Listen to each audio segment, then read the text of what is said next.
안녕하세요, 김웅입니다. 오늘부터 제가 대장동 비리를 한번 파헤쳐 보도록 하겠습니다. 제가 20년 동안 검사를 했지 않겠습니까? 검사의 눈으로 날카롭게 한번 파헤쳐 보겠습니다. 대장동 비리는 정말 당군 이래 최대의 비리 사건이라고 하고 있죠. 근데 거기에 비해서 지금 사실은 국민들의 분노가 그 정도로 크지는 않습니다. 이게 왜 그럴까 제가 생각해 봤더니요. 이 심각성에 비해서 이 사건이 좀 복잡합니다. 이거 어려워요.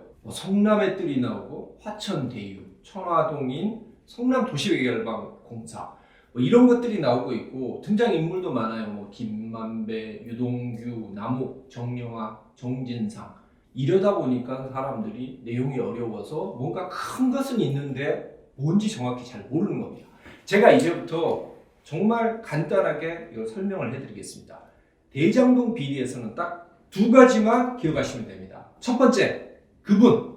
그리고 두 번째는 초과 이익 환수 조항을 누가 없앴느냐. 즉, 누가 이것을 설계했느냐. 이 두 가지만 알면 사실 나머지는 다 곁다리입니다.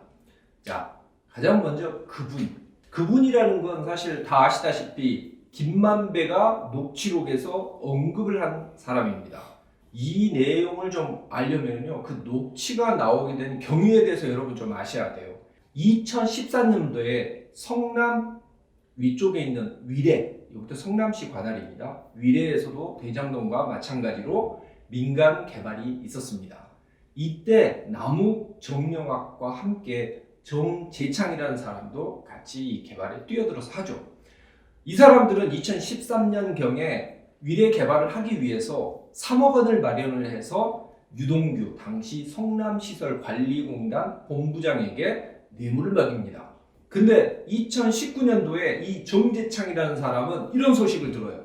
남욱과 정영학이 대장동에서 수천억을 벌었다. 이 이야기를 듣고 정재창은 그 돈을 좀 자기가 얻어 써야겠다고 생각을 합니다. 그래서 정영학을 불러서 이렇게 이야기를 합니다. 나한테 150억 줘. 그거 안 하면 옛날에 유동규에게 3억 줬던 거 내가 불어버린다 라고 이야기를 하죠. 그뿐만 아닙니다. 그때 당시 이 3억을 사진을 찍어 놓은 게 있어요. 그것까지 같이 보내줍니다. 난리가 나는 거죠. 정영학은 남욱과 김만배를 부릅니다. 대처회의를 하는 거죠. 거기서 나온 대화가 바로 녹취가 된 겁니다. 여기에서 정말 경악할 만한 내용이 나옵니다. 자, 정영학하고 남욱이 이렇게 제안을 해요. 천화동인 1호 배당금 약 1200억이죠. 거기에서 일부를 부담해서 정재창에게 주면 되지 않느냐라고 이야기를 합니다. 그러자 김만배가 이렇게 이야기를 해요. 그 절반이 그분 것이다. 너희도 알지 않느냐? 이렇게 이야기를 하는 거죠. 자, 그분이란 말은 이러한 맥락에서 나온 겁니다. 자, 여기에서 우리는 두 가지를 알 수가 있습니다. 첫 번째는 뭐냐? 성남에서 개발 사업을 하려면 유동규에게 돈을 줘야 된다. 그 정도로 유동규는 중요한 역할을 한 사람이다. 그리고 두 번째는 그분이 주범이라는 것이죠. 도대체 그분이 누구길래 천화동인 1호의 수익금 절반은 그 사람 것일 거겠습니까? 그리고 김만배나 다른 사람들이 두려움에 떠는 대상이겠습니까? 김만배가 자기를 뭐라고 이야기를 하고 다녔죠? 남욱이나 이런 애들 앞에서 자기는 윤석열 검찰총장에게도 쌍욕하고 싸우는 사람이야, 이 형은 라고 이야기하는 사람입니다. 그 사람이 이렇게 벌벌 떨 수 있는 사람은 과연 누구겠습니까? 뒤에 깡패가 있든지 아니면 이 대장동 사업의 명운을 쥐고 있는 사람인 거죠. 아니면 그 두 가지 다 해당되는 사람이겠죠. 자, 어떤 사람은 유동규가 그분 아니냐 이런 식으로 쉴드를 칩니다. 이건 말이 안 돼요. 왜? 남욱이 그렇게 이야기를 해요. 김만배는 한 번도 유동규를 그분이라고 지칭한 적이 없다. 당연합니다. 왜냐? 유동규는 1969년생 닭띠예요. 김만배는 60이 다 됐습니다. 그 사람한테 그분이라고 이야기할 수는 없죠. 그리고 유동규는 당시 일개 성남도시개발공사 사장 직무대행입니다. 검찰총장한테도 쌍욕을 박는다는 사람이 이 사람한테 두려움에 떤다? 말이 안 되는 거죠. 이제부터 여러분한테 제가 그분을 찾을 수 있는 방법을 알려드릴게요. 오늘부터 쭉 이야기를 할 건데 그걸 들으시면 그분이 누군지 정확하게 아실 수 있습니다. 자, 이분을 먼저 찾기 위해서는요. 작년 12월 10일 사망을 했던 고 유한기 성남도시개발공사 개발사업본부장 이야기를 먼저 해야 됩니다. 이 사람이 누구냐? 즉 성남도시개발공사에서 유동규에 이어서 2인자 역할을 해서 유투라고 불렸던 사람입니다. 자, 황우성 사장은 넘버원 아니에요. 넘버원은 유동규, 넘버2 유한기, 뭐 사장은 뭐 넘버3 아니면 4 이 정도밖에 안 되는 겁니다. 이 유한기가 중요한 이유는 뭐냐면요. 유동규와 함께 초과 이익 환수 조항을 없애버리는 데 가장 중요한 역할을 한 사람이기 때문입니다. 2015년 2월 달에 성남도시개발공사 내부에서 초과 이익 환수 조항이 들어가야 된다 이런 이야기가 나옵니다. 당시 황우성 사장도 거기에 찬성을 하죠. 그러자 2015년 2월 6일 유한기는 황우성을 찾아가서 물러나라고 합니다. 자, 이렇게 이야기를 합니다. 사장님이나 저나 뭔 빽이 있습니까? 유동규가 앉혀놓은 것 아닙니까? 그리고 또 이렇게 이야기죠. 아 참 시장님 명을 받아서 한 거 아닙니까? 대신 저기 뭐 시장님 얘기입니다. 그리고 사표를 같이 써서 정 실장, 정진상에게 같이 갑시다 라고 이야기를 하고 있습니다. 여러분, 황우성은 사장이고 유한기는 본부장입니다. 일반 회사로 따지면요, 기획실장이 가서 사장 보고 당신 사표 써 라고 이야기를 하는 겁니다. 이게 말이 됩니까? 뒤에 회장이 있다는 뜻이죠. 결국 이렇게 황우성 사퇴시키고 초과이익 환수조항 사라지게 되는 겁니다. 이렇게 황우성 사장한테 사표를 쓰라고 이야기한 것은 범죄입니다. 명백하게. 직권남용 또는 강요죄가 되겠죠.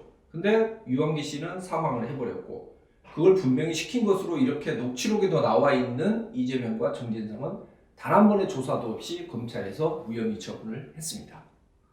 당연히 이 건에 대해서는 앞으로 조사가 이루어져야 되는 상황입니다. 근데 정말 중요한 것은 그게 아니에요. 유한기의 사망에 지금 숨겨져 있는 미스터리는 따로 있습니다. 자, 검찰이 조사를 계속 하다 보니까 아주 놀라운 사실이 밝혀져요. 뭐냐? 박영수 특검의 친척 중에 이모 씨라는 사람이 있어요. 이 사람이 누구냐? 대장동에 있는 5개 지구 아파트 분양을 이 사람 혼자 독점을 합니다. 이 사람 혼자 다 해먹죠. 근데 이 이모 씨는 2014년부터 2015년 3월까지 남욱, 김만배, 정영학 등에게 43억 원을 전달을 합니다. 자, 이 내용은 정영학이 검찰에 제출한 녹취록에도 나와 있는 내용입니다. 근데 검찰이 이걸 흐지부지 해버리죠. 근데 이 이모 씨라는 사람이 검찰에 가서 싹 끌어버립니다. 내역사까지 다 보내줘 버리는 거죠. 그 내용 중에 정말 이제 놀라운 게 나옵니다. 검찰에서 확인해 준 바에 의하면 즉 이 씨가 남욱 일당에게 보냈던 43억 가운데 2014년 6월 지방선거 이전에 건넨 돈은 이재명 당시 성남시장의 재선 선거운동 비용으로 쓰고 그 이후 것은 로비 비용으로 사용됐다 라는 이야기가 나옵니다. 즉 2014년 6월 이전에 들어간 돈은 선거 비용이라고 말을 하고 있는 것입니다. 그뿐만 아니고 이 씨라는 사람은 이 선거 비자금을 전달한 구체적인 방법까지 다 진술을 해요. 2014년 5월 8일 남욱 변호사가 요청을 해서 현금 4,200만 원을 쇼핑백에 담아서 전달을 했다. 그리고 5월 26일 날에는 수표 1,100만 원을 추가로 전달했다라고 이야기를 합니다. 이거를 이 씨로부터 조우영 변호사 천화동인 6호의 실소유주라고 지금 의심을 받고 있는 사람입니다. 이 사람이 받아서 남욱에게 전달하는 역할을 합니다. 자, 이 내용들, 이 내역서를 이 씨는 검찰에 전부 전달을 합니다. 근데 이게 유한기하고 무슨 관련이 있냐고요? 조사를 해보니까 더 놀라운 이야기가 나와요. 김만배, 남욱, 정영학을 조사를 하는데 이런 이야기가 나와요. 이들은 2014년 8월 달에 서울에 있는 모 호텔 주차장에서 한강유역 환경청에 로비를 해달라고 이 돌아가신 유한기 씨에게 2억 원을 건네줬다는 진술이 나오는 겁니다. 이 당시에는 김만배 일당은 돈이 없어요. 그 SK의 최기현 씨로부터 돈을 받기 전이기 때문이죠. 근데 이 2억은 어디서 나왔겠습니까? 바로 이 분양 대형업자 이 씨가 준 43억 중에 일부일 겁니다. 그래서 이 2억 원을 추가로 조사를 하게 되면은 김만배, 남욱이 관리하는 계좌가 확인이 되는 거예요. 자, 이게 왜 무서운 것이냐? 자, 유한기에게 건너갔던 이 2억 원을 추적을 하다 보면은 이 김만배와 남욱이 관리하는 계좌가 나오게 됩니다. 이 씨한테서 들어갔던 43억 원 중에서 선거 자금으로 일부가 들어갔다라고 이야기를 했죠.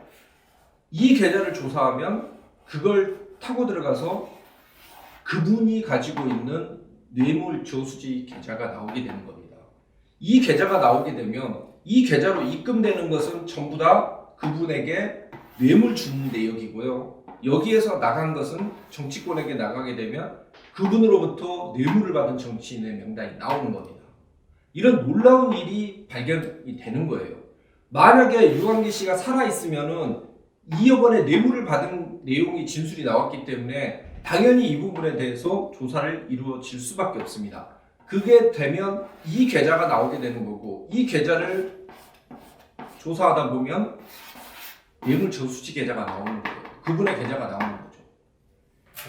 이게 나오기 때문에 이걸 수사를 막기 위해서 유한기 씨 2억 원 수사를 할 수가 없었던 겁니다. 저는 이걸 보고 너무 소름이 끼쳤어요. 왜냐하면 유한기 씨가 죽음으로 인해서 감춰지게 된 것은 결국은 이 뇌물 저수지 계좌입니다. 지금 검찰은 이 계좌에 대해서 뿐만 아니라 대장동 사건의 자금 추적 조사를 하고 있지 않습니다. 이게 바로 특검을 해야 되는 이유고, 특검을 하면 그분을 찾아낼 수 있는 이유입니다. 다음 시간에는 도대체 왜 이런 일이 벌어지게 된 것인지에 대해서 한번 다시 말씀드리도록 하겠습니다. 감사합니다.